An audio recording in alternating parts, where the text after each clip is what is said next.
সত্যি কথা হয়েছে ওনার সাথে? কি বললেন? কি হয়েছে ওনার? তেমন কিছু না, ওই হ্যার একটা ছোট বোন ছিল, মরে গেছে এখানে। ওই আংটিটা হেরি ছিল, তো আপনারে দেখে ছোট বোনের মতো লাগছিল, তো তাই আংটিটা দিছে আপনারে। আংটিটা কোথায়? এই যে।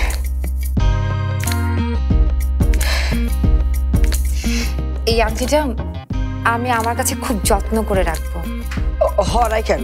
এখন চলেন তো, বাইরের কাছে যাই। ও হ্যাঁ, চল চলেন। কি হয়েছে শশী? ভাইয়ার ব্যথাটা বেড়েছে, ডাক্তার দেখছেন।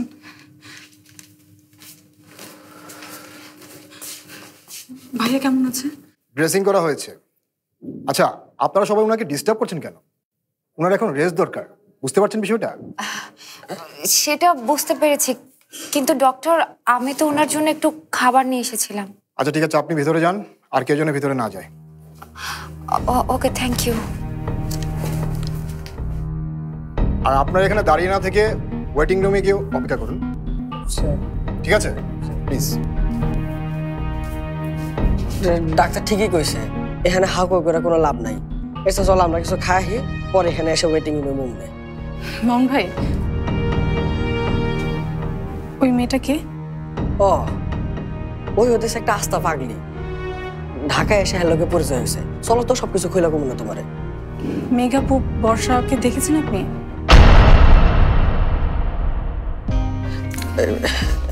হেরাও হয়েছে নাকি? কেন হয়েছে? ভাইয়াকে ফিরিয়ে নেওয়ার জন্য। কিন্তু আপু আর ভাইয়ের মধ্যে কি হয়েছে আপু আমাকে না বলেই চলে গেছেন। হ্যাঁ রে, আবার কেন আনতে গেলা ভাইয়ের সামনে? তুমি জানো না কি হয়েছিল হেলিকা? শশী, বর্ষাকে একটা ফোন করো। আবার ডাক্তার সাহেব করে? কি হয়েছে ঘটনা তো আগে জানতে হবে। মামুন ভাই, 1 মিনিট লাগবে। কোথায় গেল আপু? আমি তো বুঝতে পারছি না। এদিকে যখন আসেনি তার মানে ভেতরেই আছে। মেবি।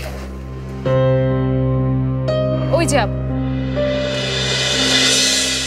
কোথায় ছিলি আপু? আমাদের এক্ষুনি যেতে হবে বর্ষা। কেন, বাড়িতে কি কোনো? না, বাড়িতে কোনো সমস্যা হয়নি।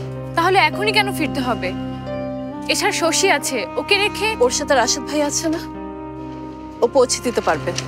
এখন চল। কিন্তু আপু, আমাকে আর কিছু বলিস না প্লিজ। আমি আর 1 মুহূর্ত এখানে থাকতে পারবো না। রুমিকে না নিয়ে কিভাবে যাবেন আপনি? আর ওর মায়ের সামনে গিয়ে কি করে দাঁড়াবেন? আন্টিকে যা বলার আমি বলবো। কি হয়েছে আপু আমাদের বল। রুমি ভাই কি বললেন?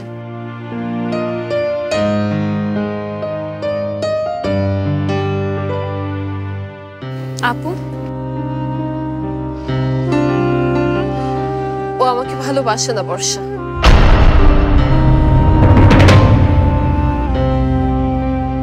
এখন কি আমরা যেতে পারি?